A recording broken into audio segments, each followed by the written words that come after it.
I am resident of Colorado for YouTube. Jules Sains, that is Jennifer Indelicato, that is Alan Gallant, that's Patrick McCray, that's E.D. Lewis. And yes, there are that many people in here.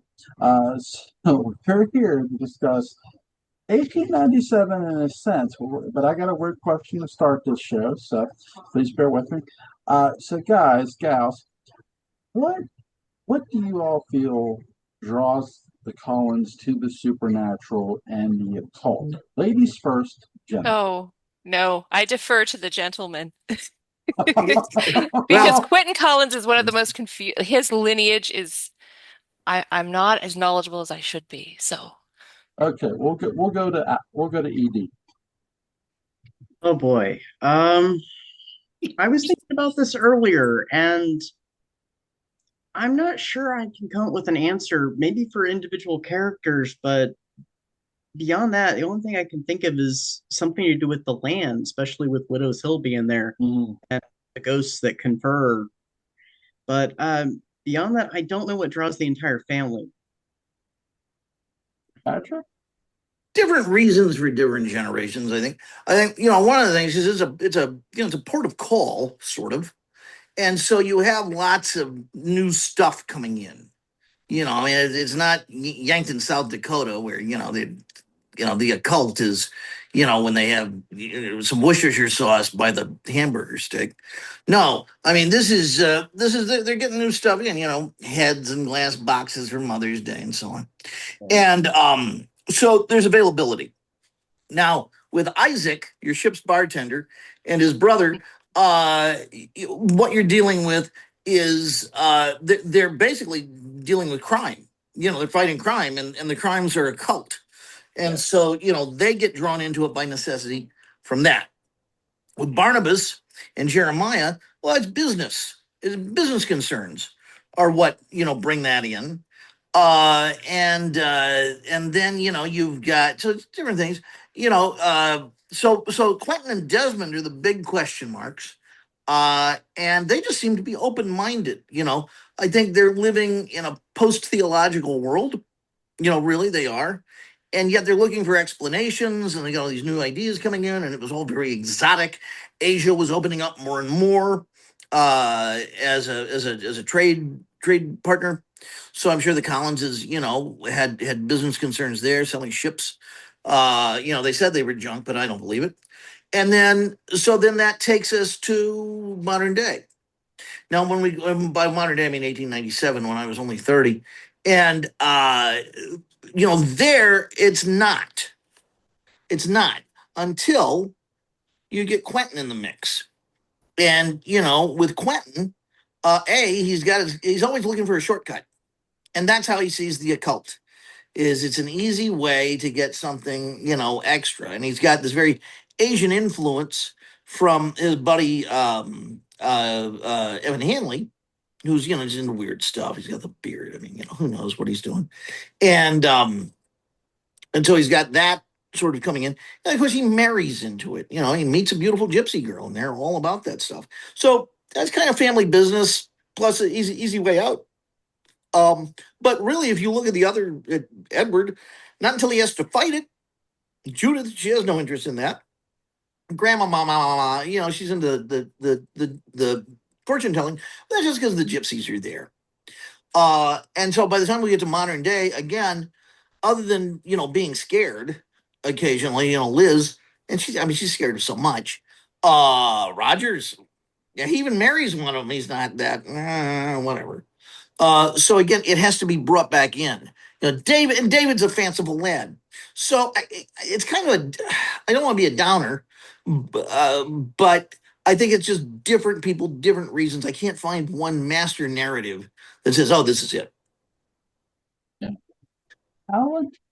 There are varying viewpoints, and one of the viewpoints that I've heard, which it makes a certain amount of sense, is that the whole area surrounding Collinsport and the promontory overlooking it and the house and everything else is located somewhere near what might be referred to as a hell mouth, which may be, or you might consider it like a big old supernatural magnet.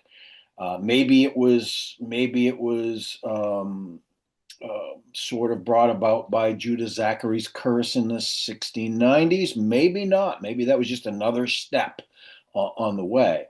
Uh, but in particular, when we talk about 1897, yeah, I tend to agree. Quentin kind of mucks it up. He's got I Ching wands. He's got the Book of the Dead. He's been messing around with a phoenix. He's already kind of soiled the nest, so to speak, by the It was time. easier than college. Yeah, It yeah, was easier than college. yes. So by the time he's returned, he's already soiled the nest once, and he's looking to do it again. He's not a nice guy at this point in time. He's not very self-reflective. He's me, me, me, me, me, and he's ready to go. And so he gets his comeuppance both in supernatural ways, but also in sort of legalistic ways with the granny's will and all that sort of thing, and the return of Laura, and things start to go the other way. Now, I will say this much: things intensify every time Barnabas Collins arrives on the scene. True. So it's almost like he an energy focus happens when he's there, whether he's time traveling, which always has its problems, particularly since most of the time actually all the time he's time traveling is through supernatural means. Um, Phantasmagorically speaking, it's the Ching Wands, which of course is connected to Quentin anyway. So he's playing with fire there, or it's the stairway through time, or it's the weird room, the East And Wing. Alan, the funny thing is, he's the guy who wants the least to do with it. Yes, but he is. He gets drawn in anyway. It's like Jeffrey Lebowski being the calmest character in the movie who nevertheless screams all the time. Yes. I do think there's something going on in Collinsport that makes a lot of this sort of possible, but I don't. It could be just ancient energy, the pagan energy of the peoples that lived there before time, and that sort of thing. You talk about the Leviathans, but you could also talk about Native Americans who were driven out and cursed the land or whatever. I got a good one for you. Theories. I got a good one for you. All the misery of the triangle trade. Uh-huh. Yes. I mean, good Lord. Yes, absolutely. Yes, because that trade went everywhere for a certain period of time before it was delineated to more or less the south. Shipbuilders. Yes, wink, wink, nudge, nudge. Sure. Certainly, there is a sort of a variant on original sin to the land, and the sea both, because the sea also claims people, the widows and the captains and all of these people that have died prior to what we find out to be more specifically supernatural rather than just a bunch of ghosties running around. But so there's a variety of things. Now, again in 1897, obviously Quentin draws a lot of bad juju to him because he's deliberately fascinated with the supernatural and wants to use it to empower himself and wants to use it to eliminate his competition. And wants to use it to have sex with every woman in town and wants to use it for everything. He's just your average money grubbing, power mad cad who is hey, I'm back. Hey, I can spend that $10,000 in Collinsport tonight. That kind of thing. So he's asking for it, and then when Barnabas arrives, he's kind of asking for it too because he wants to mess around with the timeline. And then when Angelique comes, she tells him straightforward, you're screwing up things right now. That's what you're doing. But if you insist on staying, I'm going to help you screw them up. It's that kind of thing. So then you've got this deliberation at various times going on. And then eventually regret and self-recrimination, and everybody says, we better work together. to get out of this mess, whatever the mess happens to be. You know, Pitofi shows up and various other things happen. But then again, there's the attraction. All of this stuff starts, there's a vibration over there. I think that's where my hand must be, you know? Yes. So it is layered. It is complex. You can simplify it by saying maybe there was an original sin to the land and sea at some point. But you can also say, hey, these guys are poking the bear here, you know. Jennifer, are you ready? Well, I was just gonna say, I agree with all the different viewpoints, and I was sitting here thinking, they were a greedy family at times, a desperate family at times. They were more knowledgeable of things than the average citizen in Collinsport, probably always. So they would have access to more things and know about more things and be interested in those types of things, and do whatever they could to save themselves depending on the situation. And it does change with every storyline we see depending on the character. And I agree with Alan, a lot of it does pretty much center about Barnabas, his comings He's a and magnet goings. of some kind. Yeah. Yeah, I'm going to borrow a wrestling analogy here. So with Stone Cold Steve Austin, when you hear the glass, it's your ass. When it's Barnabas Collins, anywhere he goes, there's a problem, or he causes problems. Angelique even says that about him. Yeah. Yeah. Time traveler. You're making this worse, you know. Yeah, and even before 1897, when he wills himself back in time to save Victoria's hapless ass from hanging, not that he necessarily does, Angelique puts her under a spell. He has now created a completely separate time branch from 1795. Yeah. Because initially, Victoria, when she gets hanged, initially, she doesn't get hanged. So her and Phyllis switch places back. There's no Phyllis to switch places with her back now, and she's the one hanged.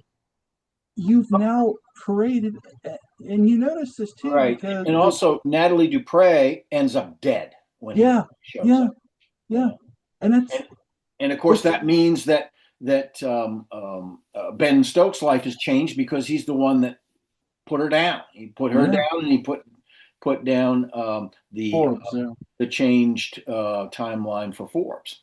Yeah, and then it changes. You notice when he goes back again, post 1897, things are changed again because Natalie's alive and different. She's not trying to kill him. It's like, what in the wide world of sports is going on here? Oh, wait. Exactly. Oh, wait. Barnabas effed up the timelines. That's what happened here. So now he's going to, because we don't know what the story is with 1897, this ghost who claims to be Quentin is appearing, but he's not saying a damn word. Beth says he's Quentin, but can we rely on her? Right. Who's Beth? The two worst narrators in all of it. You notice the one common denominator in DS. Well, there's more than one. Everybody's a bad narrator. Barnabas, before the time travel, his narration is horrible. He laughs his ass off, and his brain is so damaged from being in a coffin. It's worse than a concussion syndrome. Yeah, when you say narration, you're talking about the way that they describe history. Yeah, details of history. I apologize.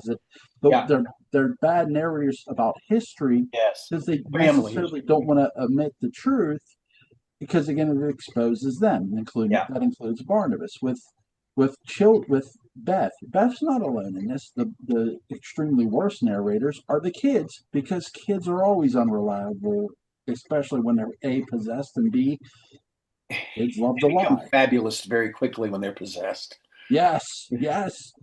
So now, sorry, I got off on a tangent there, but what caused the I have no idea.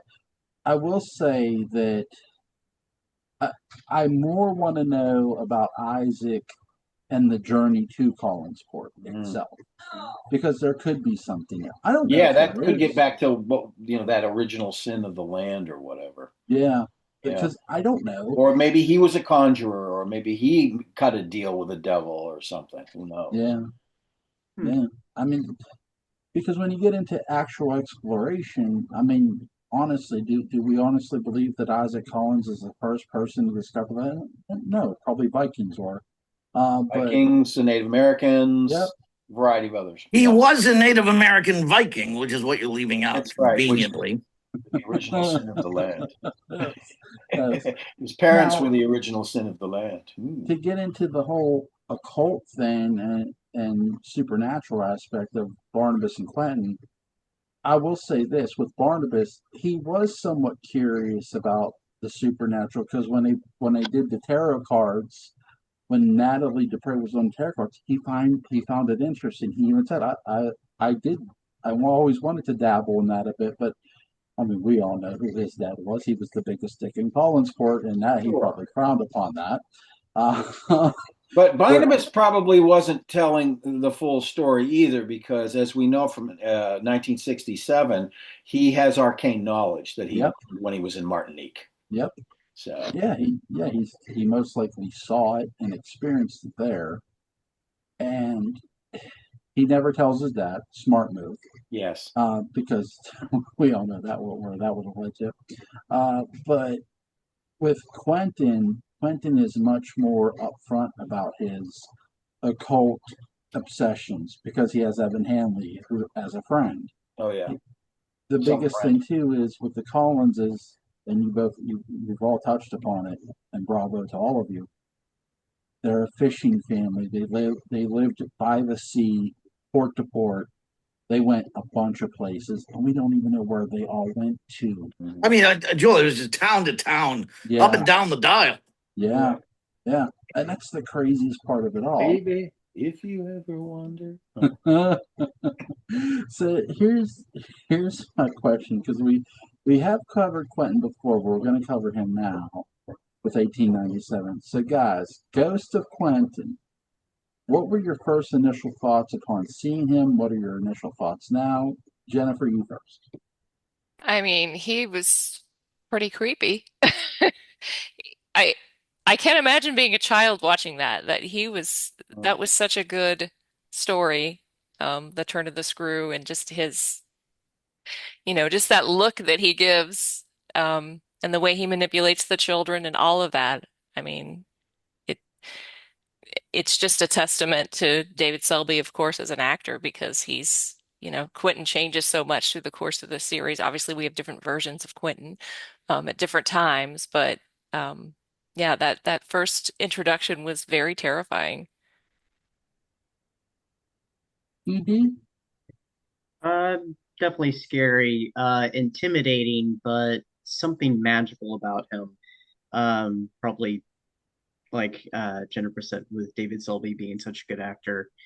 Uh, I still find him that way, even looking back at them now. Patrick? Well, we've been waiting for him for a long time. And so if you know about the history of the show, it's impossible to not be looking forward to him. You leave 1795 and the show's wonderful. It's of course, sample of itself between, that period when Quentin shows up. But let's face it, you're spending the entire time waiting for Quentin to show up. And there is so much potential energy crackling around that.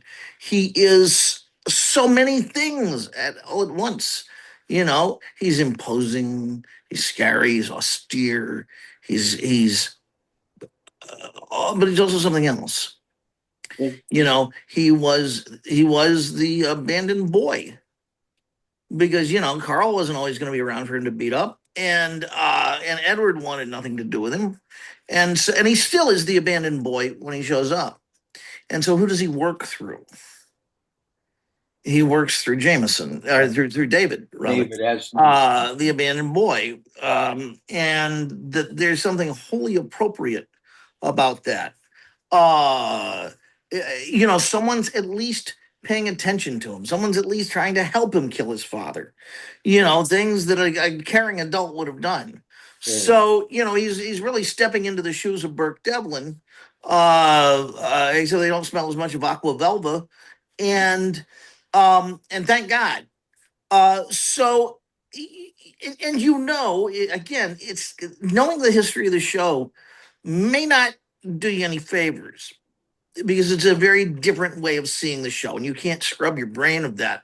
And you know that you're somehow happening upon the next hero of the show. And so you're looking for clues all the time. How is this going to turn into that? Whereas when you come to Gerard, he's just a cruel Arctic badass. He's a Right. terrible, terrible, ghost. You don't want to invite him for Passover. God knows where he'd hide the Afikoman. You're not interested in his backstory at that point. No, no. Yeah. So you feel for him. As many horrible things as he's doing. This is not the end. This is the beginning. And so we learn Quentin's life almost backwards. In some ways. Certainly we go from there are three lives, Quentin Collins, at least. There's the afterlife. There's everything before he finds out that his daughter, was it Lenore, has died. No, his son. The boy died. Lenore lived. His son has died, and then after.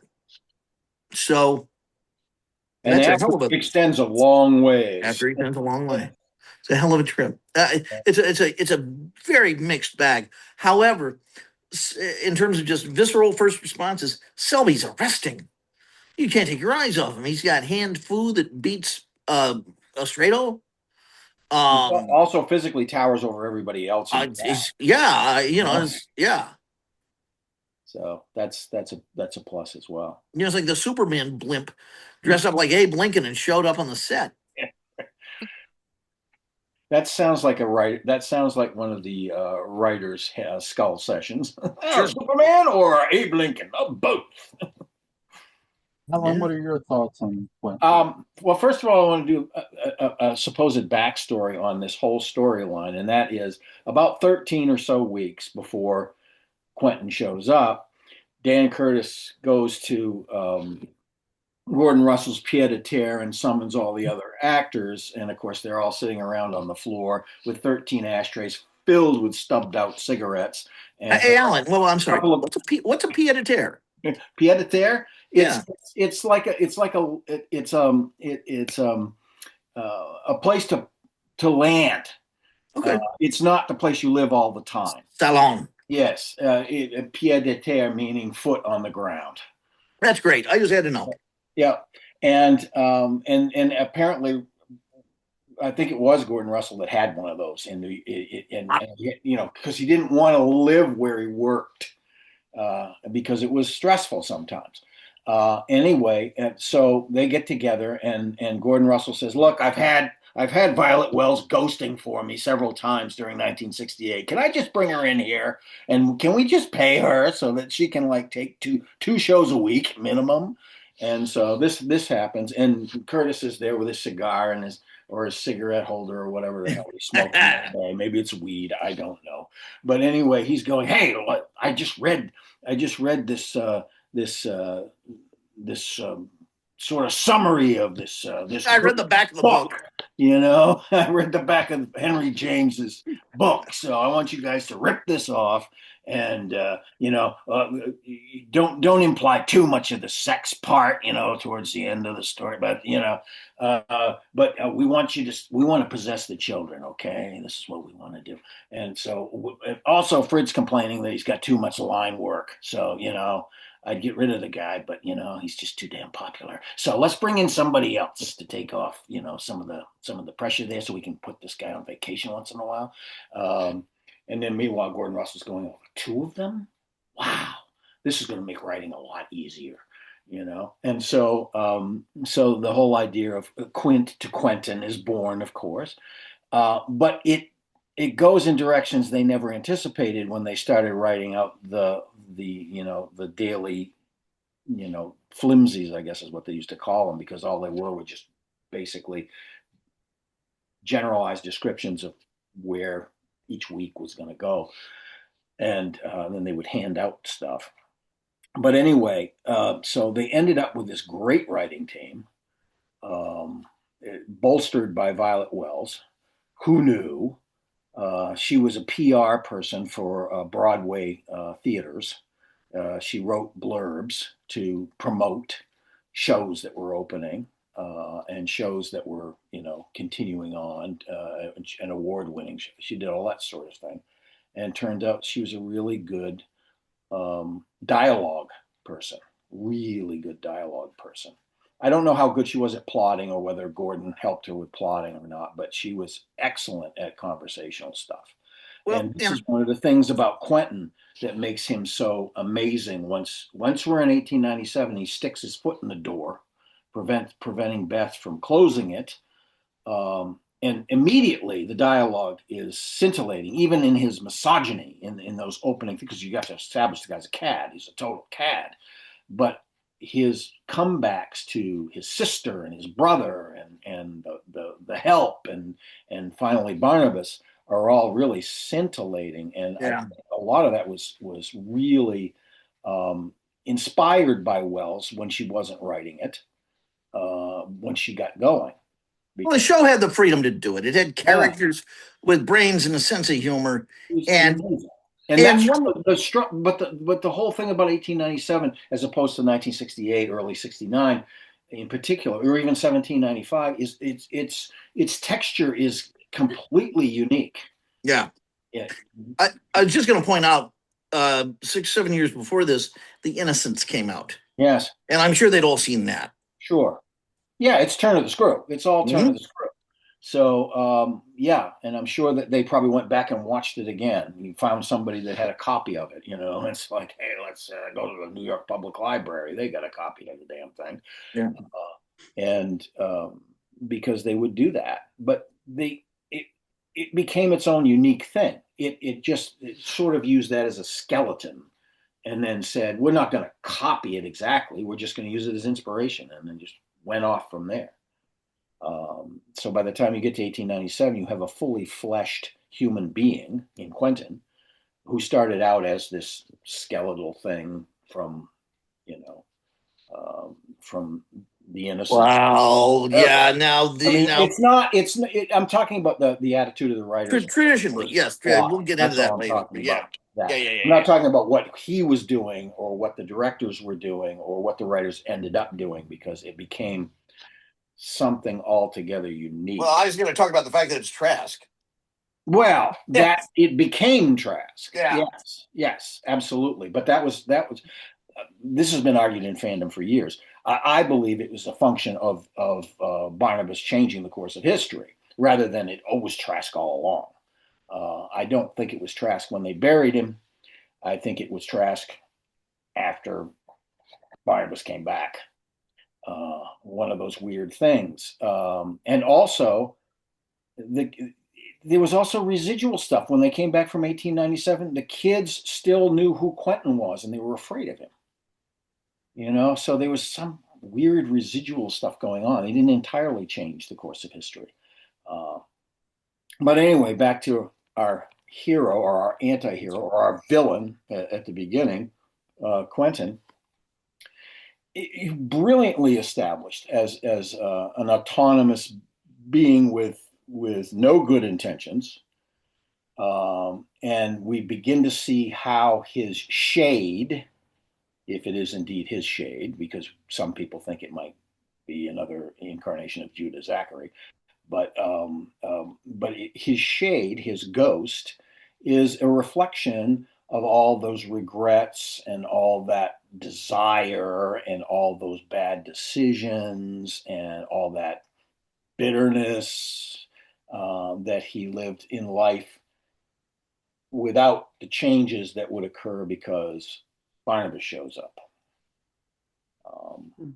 Because he is obviously changed. The one thing that's changed is he's not killed.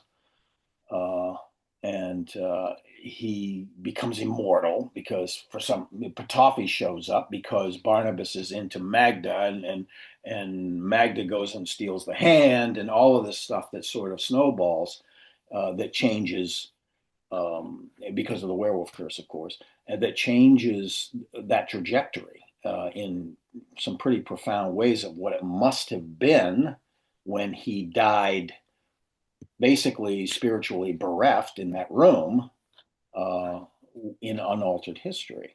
So all of that, what could have been, what might have been, and we're building up to that throughout the 1897 storyline. Although the writers, I have to give them credit for being extremely flexible because I think this was only supposed to be 3 or 4 months long, and it ended up being 9 months long because by summertime, it was like, wait a minute, the kids are home. We can't go back to the present now. We have to do something with this, and that's what they, in a practical sense, that's for ratings and so on, that's what they did. But they did it with such great elan that you wouldn't know that they hadn't planned the whole thing out. There are a few ragged edges towards the end, but really throughout the vast majority of it, it looked like, hey, we plotted this whole damn thing out. We knew what we were doing from day one. They were really, really good at that. So, and Quentin, of course, is the focal point up until well, he's the focal point throughout it, really. I mean, he gets some competition both from Barnabas and from Petofi and some other characters that populate the whole thing. And Evan Hanley is one of my favorite supporting characters in this 1897. I always liked Estredo anyway. He's just great fun to watch. But he's also there to sort of support Quentin's iniquities and foibles and missteps. And I mean, it's never more obvious than when they go to summon the devil and Trask shows up. Oops, I mean, it's actually hilarious in its way. I mean, it's very dramatic and so on, but it is kind of hilarious. They screw ups, they do that more than once. They do it with Petofi when they try to redo the mind switch and it doesn't work. Evan is not really as well versed as he would like to believe in the black arts, so to speak, but he does support and sort of acts as a support to Quentin and his dalliances with that stuff. Yeah. So here's the next question for you guys. What did you think of Evan Hanley, the lawyer? I mean, because Alan's right, he kind of dabbles in the occult, but he's not the biggest expert in the world. Jennifer, what did you think? Well, he ends up with a messed up face for Scared the his hell out of me when I dabbling. saw that as a kid. Yes. Absolutely terrified me. I mean, he's just another swindler, and it kind of backfires on him. Mm-hmm. Yeah, Jameson calls him a shyster right at the Yeah. beginning. So Yeah, we know what he is. you don't hear that very often. Yeah. ED, what did you think? Yeah, he definitely thinks he knows more than he actually does, and he ends up being pulled into all these plots by Trask to, here, I need you to help get rid of my wife. Here, I need you to help make Judith crazy so I can get rid of her too, so I can take control, and get tossed into all these situations. Yeah. Biggest screw up of all is when they summon Angelique. It's like, oh no. I mean, it's not for the storyline, but from their point of view. What did we just do? So Patrick, what do you think of Evan Hanley? What do I think of Evan Hanley? I think he's a shyster. I think he's a rat fink. I think he's no good. And it's tough to watch Humbert Allen Estredo in a part where he doesn't really get to display the powers he did as Nicholas Blair. sure. I just feel like there's a little bit of a glass ceiling on the poor guy. And that works because now we've got him very frustrated and wanting to do more and so on. And so I like to think that Evan Hanley or Charles Dawson or Richard Dawson or Robert Flory or Ivan Dixon, one of these guys goes on to become Nicholas Blair. Right. Yeah, there's some continuity there. I could see that probably happening to John Charles Banner, Dawson. maybe. Yeah. Maybe John Banner does. He knows nothing. He knows nothing, but he goes to hell anyway. God bless him. Alan, your thoughts on Keeping it hot. Evan, well, I got to tell you, Patrick is really not telling you why he really likes Evan Hanley. It's because of his pretty green robe. That robe is fantastic. It is fantastic. That robe is it was the Fat Fighter 9000 too, because Humbert Oh man, yeah, was putting on some pounds, and it and comes out to here on the shoulders, and you know, Right. I don't want to tell tales, but at one point I kind of wondered. No, I can't say it. yeah, I will anyway. later. I kind of wondered, given that fabulous green robe he was in, is this Humbert Allen Estrado in Dark Shadows, or is it Mama Cass on that episode of Love American Style she did? I don't know, but they were both great, and I'd yes. want to be on the cabin next to him on a. Well, on a I rollerblade. kind of thought more of Evan Hanley as the off Broadway star of La Cage. Oh my God, yes, Robe. so good, Awesome. so good. But seriously, folks, like anything that Estrado did on the show, loved the fact that he did have a ceiling in this role. As you say, it works for good. Because he could be arrogant and I'm in control now, and then all of a sudden his face is scrambled eggs, you fool. else happens, so he I was sad that he met such an ignoble end, on the end of Darth Blackwood's chain or whatever. But they did a body count that last week, 1997. They were just doing body counts. But I would have loved to have seen him sort of skulk off somewhere and imagine him, throughout. Garth Blackwood related to Nina Blackwood, one of the first VJs on MTV. Oh yes, of course. Little known. She twirled a mustache too, didn't she? No, she did not. But yeah, his character was great. The foibles were really big, and whenever he thought he was in control of something, he didn't stay there very long. So he got a chance to have a different response to the world around him because of that. I think a bit. And Jewel, real Satanists aren't like that. They're not like that. That's a bad representation. So I just want to get that out there. Very dramatic representation. Yeah, they're not like that. They're good people. Well, I will say too, with the whole Alan touched upon the sex thing. I think what they do well with, especially the writers, is we're going to imply the hell out of it, and they do a really good job of letting David and the women around him, the actresses who are all veteran, sell it. They don't have to have it; they just mention it. Like for example, Charity Trask, says Quentin's got his arm around her. She goes, why don't you go into town and meet? You're going to go into town and meet one of your sluts. That right there. You don't have to imply anymore. And we already know Quentin had left with Edward's wife, his own brother's wife. It's like, Jesus Christ, this dude's a Yeah, playboy. I mean, he was very indiscriminate, and that was part of the character flaw and everything else. I mean, he'd go out with prostitutes in town, and then he would try to seduce anybody that walked through the doors of Collinwood. So yeah, it was pretty. He's still waiting for Charity to be coming home. He's still waiting for Aristide to walk back through the doors. Aristide, it was meant to be. Walk on the wild side, baby. So, yeah. Puppets. Yes. What did you guys think? Speaking of Angelique, what did you guys think? They bring Laura Parker back. Angelique's in 1897. What are your thoughts on this, Jennifer? Let me tell you, 1897 is like my least favorite storyline in the series. And I know I'm in the minority when I say that. That's quite all right. So you'll have to refresh me on.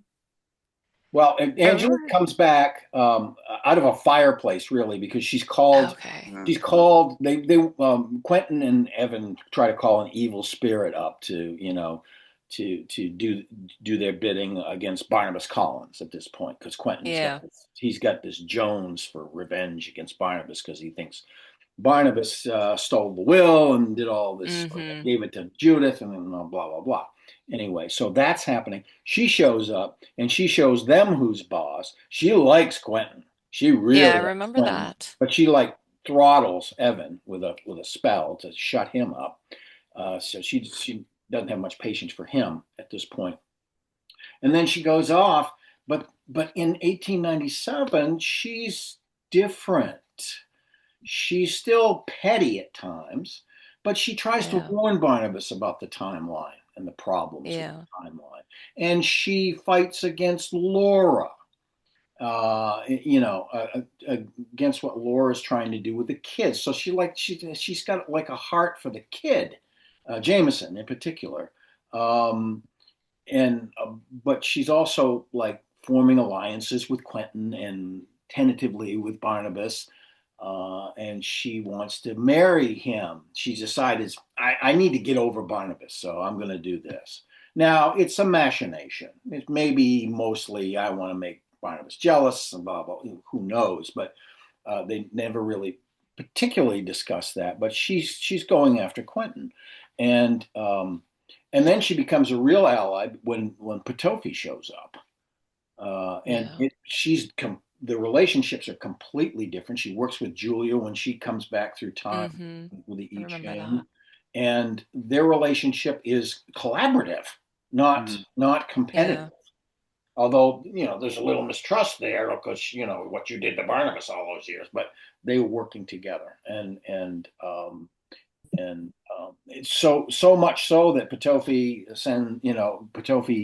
um, imprisons her in the cave and has Aristide ready to burn her up, and all this other stuff's going on. So it's a very different Aristide. relationship. She has a very different relationship with the Collins family in general here, and it enriches the character in a lot of ways.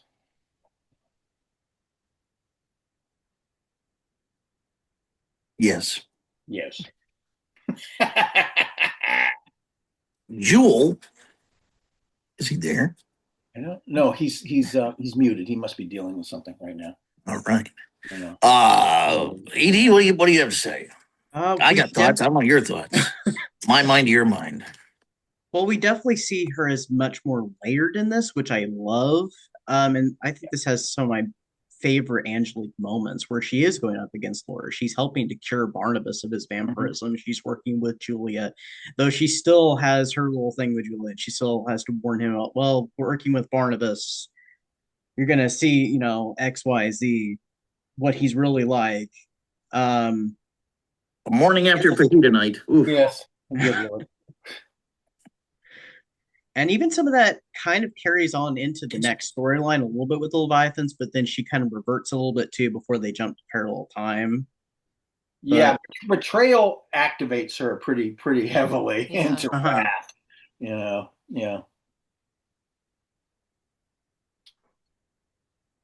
Yeah. Well, I have thoughts. To me, 1897 is, I'm sounding like Carson now. 1897. Yes. Ed. Weird, wild stuff in 1897. 1897 is a big story about transformation. Yes. I mean, all of Dark Shadows is about transformation in a lot of ways. I mean, what is a shadow but the transition between light and darkness? And so you're doing, but 1897 especially, Barnabas transforms into a whole other being. Edward transforms into Edward Collins Monster Hunter. Judith transforms into a happy-go-lucky murderess. What's her face transforms into that thing that won't stop singing "I Want to Dance with You." It's worse than London Bridge. Boy, lay those on top of each other and just put it in a loop and lock you in a closet. That's how my parents disciplined me. So you got all of that going on. Carl transforms into a corpse. And Catherine Lee Scott transforms into Catherine Lee Scott. How did you pull that off? I don't know. So done. So we got all that going on, and then Quentin transforms into an adult. Yes, he does. Yeah. Absolutely. That's the biggest transformation, except for Angelique, who transforms into a hero. Mm-hmm. Who takes the opportunities of 1897 and sits down and shuts up and listens and then goes to work to undo some of her deeds of the past and to become a horror hero, and God bless her. Mm-hmm. And so that for me, the the transformation and resurrection, or may the real Angelique Bouchard please stand up, is Yeah. what this story is really about, as much as anything. Because for the overall mythos of the show, Clinton's a short timer. He's gonna do this. He's gonna have an active, he's like a weird fetus. He's gonna have an active 9 months, and then what do you do with him? Give him his own show. Yeah, I guess. Put him in the back room at the Hi-Hat Club down in Portland. Yeah, cutting lemons at the hi-hat. He's still a bar back. Yeah. But seriously, what are you gonna do? So, so really, Angelique, this is her story. It so counts. And it's funny because she says, Barnabas, you're just gonna screw up all sorts of things here. Yeah, she warns him right off the bat. And what she doesn't foresee is that her worst side is one of the things he's gonna screw up. Right. And that's beautiful. It is. Yeah. The relationship's mature in a lot of ways. So that's my take. Cool. May I also mention just something ancillary to the actual storyline itself? This is the period of time in which merchandising for the show explodes. The major characters all get their posters, and we've got a second game that comes out. First one came out in '68. Second, the album comes. Viewmasters.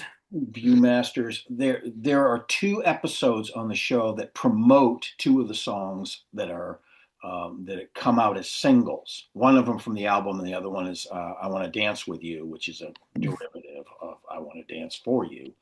And they both are promoted on the show at the time they're released. One was released early November, I think, and the other one, of course, came off the album, so that would have been in late June for a July release. So they were pushing it. They were really pushing it. It was incredibly popular at this time. Even the West Coast teen magazines picked it up at this point in time, where they had no interest in it before 1897. Essentially, there was very little interest in the West Coast publications at that time. Everything was East Coast, like 16 Magazine, and Flip, and Harper's magazines. Yeah. So this was huge for the show. It was a real boost that way from a point of view of the show as entertainment and merchandise. But then after that, it kind of goes downward. It does, because unfortunately, it's kind of hard. What do you do? What do you do after Jimi Hendrix goes on, and you're coming on after that? No, it's not going to work as well. It was just so popular and so overall incredibly well done, and introduced so many dynamics that whatever you came in with. Now, obviously, Leviathan kind of fell flat, but I like Leviathan. I guess this storyline is not my favorite, although I've only really watched it probably once. I watched the series in like so many fragmented pieces. That's what I do. And then I used to watch Pluto, or just have Pluto on in the background when they had the channels. It was that only went so far. Then eventually they had the whole series on there, but then they went on, So Tubi. Tubi has it now. Yeah. I enjoyed Pluto though, because it was like, like you were really watching a live channel. I don't know. It's just different. Yeah. It's fun to me too, because MPI's released several of the episodes with the original commercials in them, and I like to go back. Oh, those are great. Once in a while. So those are cool. Isn't that weird? The thing that we want to avoid and complain about most becomes the cherished, because that's the slice of our life. Yes, it is. Hey, I remember that floor wax. It's that kind of stuff. I feel like chicken tonight. Yeah, Chungking. But yeah, I actually, have reappraised Leviathan several times over the years. First time I saw it, I was a kid. I was 10 years old. So I was a little disappointed in it because of all the wild stuff that was going on in 1897. And this was a little bit slow, or a little bit more deliberate, not plotting. Yeah.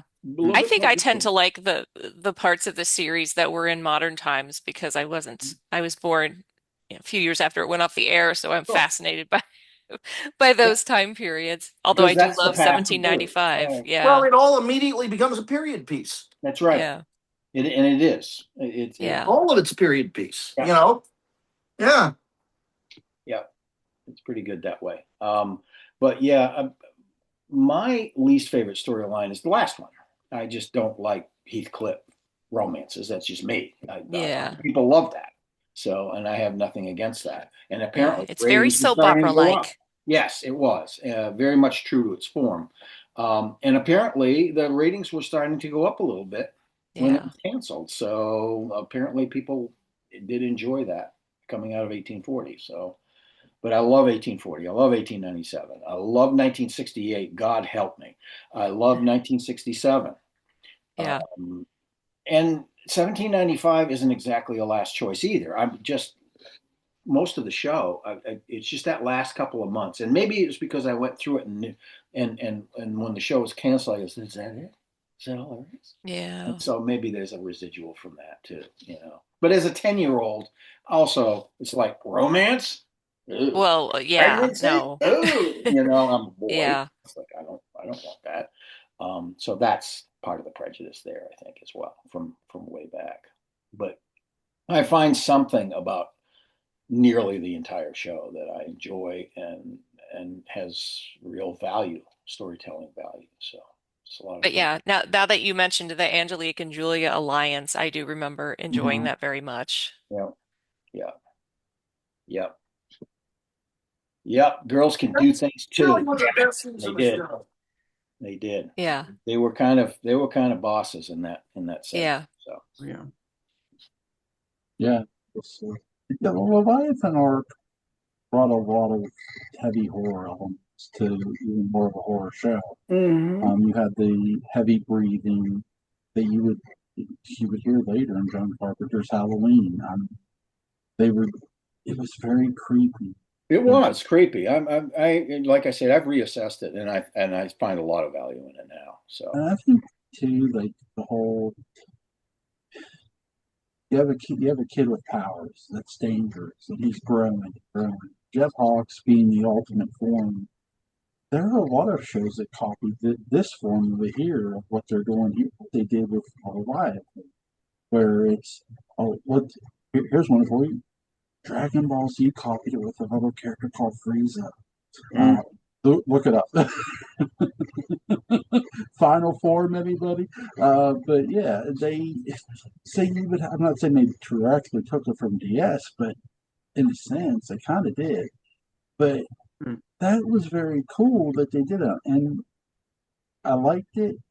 I do love 1897, and we've touched upon this before too, Alan. I Yeah. feel one of the most sort of things they needed to do with Leviathan and Quentin itself is when they bring in Grant Douglas, which is Quentin, is okay, if you're going to make this an look, Julia going off on an investigation by herself is nothing new. That's how she met Barnabas. That's correct. Yeah. It's So- just kind of getting back to basics. Yeah, I feel that's something they should have been a little more. Okay, she's not in Collinsport. She's off in this whole other state trying to find this guy named Grant Douglas. And Or she find doesn't out even who know he it's, is. Yeah. and she doesn't even know it's Quentin. You're right. No. That's something they could have played with a little more and not reveal Quentin so fast. Yeah, the growing mystery. Yeah, Kind of yeah. thing, sure. I mean, because Around town, Carolyn's seen him, blah, blah. Some other people have seen him, but they wouldn't know to recognize him as Quentin. So, right. I think they just got greedy. I think they got greedy, and it was all about Jeb Hawks. And nobody wants to talk about this, but I think he went, Dan Curtis, beefcake happy. maybe. And I no, I really do though. I think that he's like, man, we made a shitload with Selby. Why don't we bring in a third, and then a fourth, and then a fifth? I think that's what he was thinking. I think that's what he saw. The money was in beef de la cake, and Dan wanted a serving of it. And the studio was wide open to the teen magazines, especially Yes. Savers. So yeah.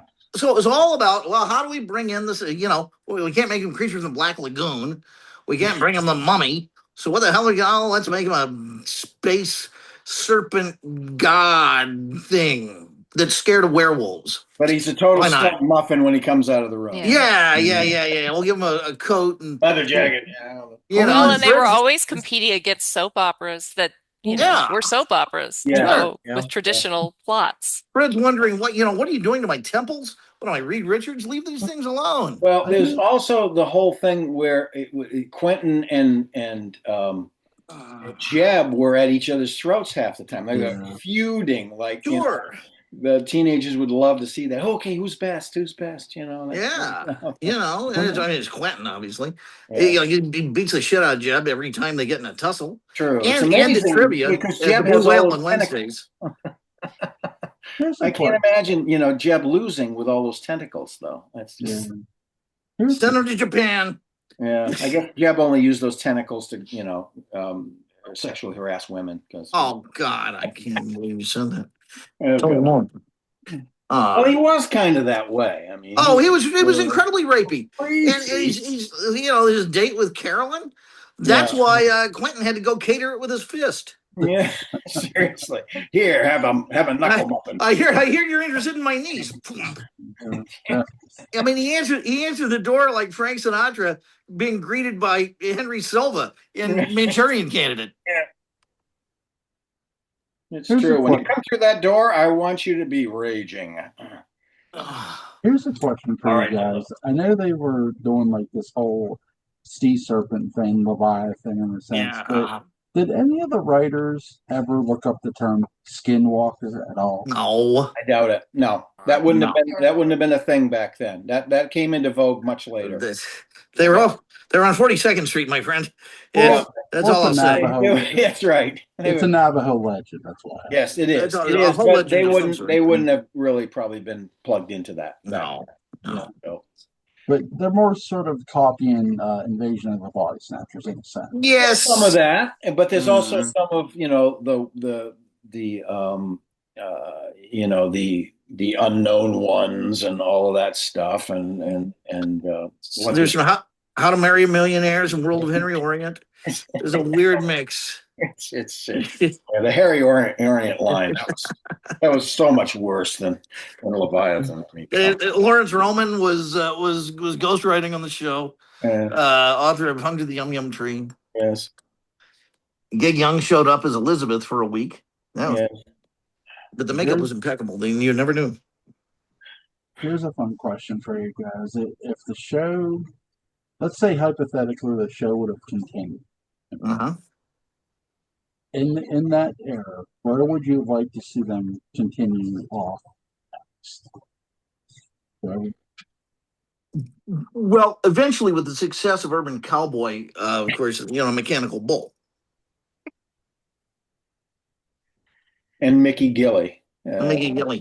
No, I mean, horror, I've written about this, but they tore that Steak and Shake down and it's men's room with it. Okay. But seriously, the 70s was really ripe with wacky horror. So can we say Possessed Baby from Carolyn? Mm-hmm. I think we can. Yeah, I think we can. I think in order to PO Dan Curtis, we can say Mummy storyline. Yeah, Mummy storyline. That's what I would pick. Ancient Aliens. A little of that. Maybe mix them up. Well, we had Dan Ross wrote the body, the kind of the alien thing there, Barnabas Quentin and the Body Snatchers. Or whatever. Yeah. So I think, if you look at those horror tropes, the biggest one, it would have been the devil. It would have been the devil and a devil baby, and it would have been that. No calling it Diabolos either. No, there's money in the devil. And I think, this is just my theory, well, especially in with the Ancient Aliens and all of that, well, you would have had a weird Zodiac storyline. Not the killer, but something involving the Zodiac. But you would Quentin and a mermaid. You would have had mermaids walking the earth and like mean or something, with an agenda against these sailors, and maybe the Collins they put up an oil rig and they're right, or the cannery the environmental thing. Yeah, right. You could do the fog. Yeah. You would have Hog type had storyline. duplicate androids because the fembot With thing that would have been late 70s. that would have been your idea of Dark Shadows Malibu Nights. Malibu Nights, Simuloids. which I've I explored remember thoroughly. that. Yeah, thank you. Is he Barnabas or a simuloid? That's right. Jennifer, what would you like to have seen if the show continued?